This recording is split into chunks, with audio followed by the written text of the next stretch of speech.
and welcome to another video. And how big can you get without steroids?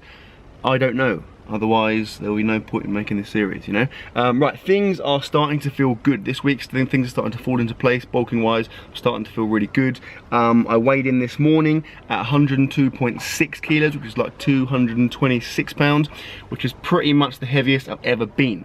Like last year when I bulked, leading up to the British champs, I actually weighed in at like 104 kilos, I think, but that was like a on the day weigh-in, so I'd eaten breakfast and drunk loads and loads, so it wasn't really a true weight, you know. I think I was floating around 102, 103, so I'm pretty much the heaviest I've been in my whole life, which is pretty freaking cool. Obviously that is the purpose of the bulk, and hopefully I can continue to break this point, because I feel like this is where I kind of plateaued last time and I really found it hard, so hopefully I can push through, get up to 103 and beyond. Maybe like 200 kilos. Maybe I can become the fattest man in the world.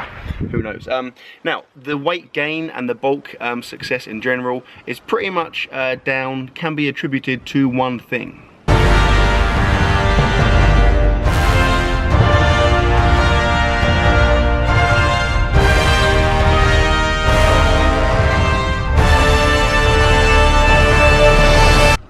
That's right, coconut oil, the greatest thing in the world. I literally freaking love it. If you are bulking and you're finding it hard, as I had done in the past, I cannot recommend it enough. Just get on MyProtein, use my link, of course. I've said it a million times, like, if you're gonna buy anything from MyProtein, just use my link. It doesn't inconvenience you in any way. It's in the description to all my videos. It's kind of like, imagine if you wanted some Skittles, right? And there was some Skittles on the side, and then I had a pack of Skittles, and I was like, you can have those Skittles, or you could just eat these Skittles. These are like exactly the same. And you were like, do you know what? I'll eat the ones on the shelf. That's what it's like, you know? I'd be like, why are you doing that? Why not eat my Skittles? The same thing, you know? So use my link. I know you can use other people's links, but let's face it, I'm better than other people. So please use my link. We officially become best friends when you do that. I will send you a friendship bracelet.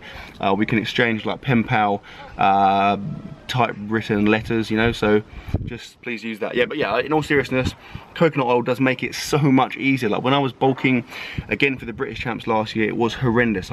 Honestly, I was like really struggling. I hated my life pretty much for those few months, because it was killing me. And you know, having to eat like an extra 1,000 calories of food sucks, whereas the coconut oil, you can just whack it in your shake like twice a day. It's a tablespoon or so.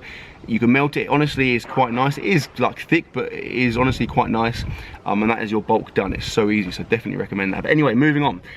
Yeah, things are going well. Obviously weight is moving up. Strength wise, things are definitely going well as well. I'm feeling really good. So this week I went for some heavy triples.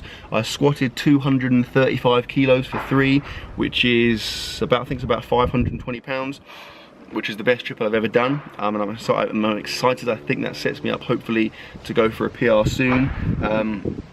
Deadlift, I went for a triple and I hit 275 kilos, which is like 606 pounds, and that is like super exciting, because it's just crazy to think that I can now deadlift over 600 pounds for reps. You know, it's really cool, because I can remember obviously not too long ago thinking 600 pounds would be so cool to hit for a PR.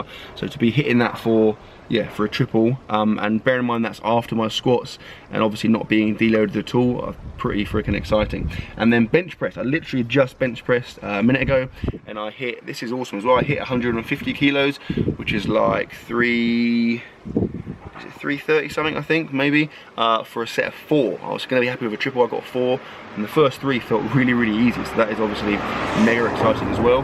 Oh, they were just congratulating me on the bench press there. Yeah, so I mean, that's all 3 of those lifts. I'm feeling good now. I mean, what I'll do is in a minute I'll show you some hypertrophy stuff, and then I'll talk about my training plan. I'm basically treating the birth of my child as a bit of like a peaking cycle, you know. So I'll explain what I'm doing in terms of training after I've shown a bit of hypertrophy. I just did some chest and triceps. I'm feeling good. I'm feeling like big. So watch the footage, see what you think, and then I'll see you back at home.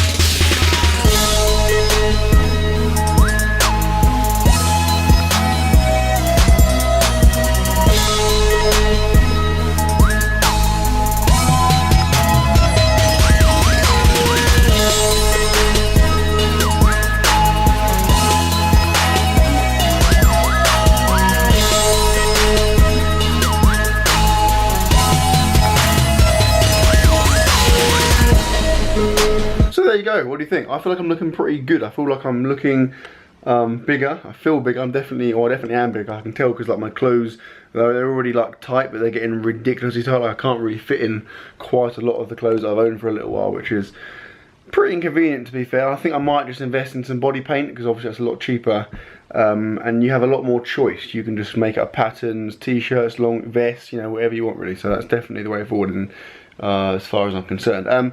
Right, so let's talk about training and how things are working. So as I record this now, our baby is due in like 4 weeks, around 4 weeks, right? Now initially I was thinking, because basically my plan is to get to a point where I test just before the baby's due. Like ideally I'd test, hit some PRs and the baby's born, boom, and then I can relax, you know, I don't have to worry about it. Because obviously it's a given that when the baby's born I'm not going to train for a little while. I'm thinking at least a week, realistically maybe 2 or 3 weeks of probably very little if any training at all. So I would like to kind of feel like I've warranted that, you know, by hopefully hitting some PRs before that. But obviously I don't want to, because the other day I was kind of trying to plan things out and I was thinking that if I cut it too fine and I'm like getting towards the end of my peak and then the baby comes, and obviously I don't get a chance to PR and it'll be frustrating because I'll have put in all this work over the last couple of months for nothing basically. So what I figure is I'm going to cut it a little bit shorter. So this week that I'm doing right now is like 2 weeks out from my test. That's the plan. So I'm going to have 2 weeks out, is that right? Yeah. So next week, so obviously I've just done triples today. Next week I'm going for hopefully doubles, fingers crossed. It might end up being singles. I'm going to go heavy. I'm going to try and hit doubles. If I do, I'll be loving life because the weight I'm planning to hit is going to be heavy. If it's singles, then it's not ideal, but I should be alright. Then the following week, bit of a deload, then I'm going to test. And the plan is hopefully to hit PR in all 3 of my lifts, squat, bench, deadlift. Then I can relax. If the baby doesn't come for another week or 2, who cares? I've done my work. I can just kind of maintain, you know. I'd rather play it safe than, like I said, end up not getting a chance to test because that would be frustrating. So in terms of the actual training I'm going to be doing and that I have been doing, I've been running a very long training cycle. This is like, I've lost track, but it must be at least week 8 or 9 now, this current training cycle that I'm in. I had a mini deload when I was ill, like a couple of weeks ago, so I had a few days off there.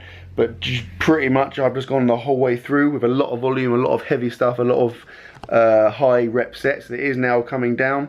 The basic plan that I've been following is, in terms of the powerlifting stuff, I've been doing squat, deadlift and bench 3 times a week each week. And I've been doing variations. So deadlift, I've been doing regular deadlifts, deficit deadlifts off a pretty big deficit, and pause deadlifts. For bench press, I've been doing regular bench, like touch and go, pause bench and spotto press.